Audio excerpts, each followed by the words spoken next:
కుక్కతో వాకింగ్ వెళ్తే అరెస్ట్ అంటే మీరు ఎవరిని అరెస్ట్ చేసినా ఆ టైంకి ఏదో చేస్తూ ఉంటారు కదా, వంట చేస్తూ ఉంటే చేయొచ్చు, సినిమా చూస్తూ ఉంటే చేయొచ్చు, లేకపోతే ఎక్కడన్నా చేయొచ్చు కదా. అంటే మెయిన్ అంటే ఇప్పుడు దాని వెనకాల రాజ్ తరుణ్ ఉన్నాడనే ఒక ఇన్సినేషన్ ఉందా అంటే అది ఇండైరెక్ట్ గా అటువంటివి వస్తున్నాయి. ఎందుకంటే ఇప్పుడు అలాంటిది వస్తే రాజు ఎందుకు కావాలి మళ్ళీ?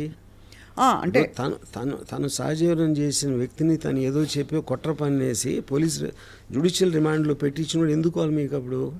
ఇది అంటే ఏం జరుగుతుందంటే రాజ్ తరుణ్ ఒక రాంగ్ ఇన్ఫ్లుయెన్స్లో ఇలా చేస్తున్నాడు తప్ప బేసిక్గా మంచివాడు ఇదంతా చేసాక అనే ఒక ఇంప్లికేషన్ వస్తుంది. నేను ఆనెస్ట్గా the one person I feel really sorry for in this that girl Malhotra.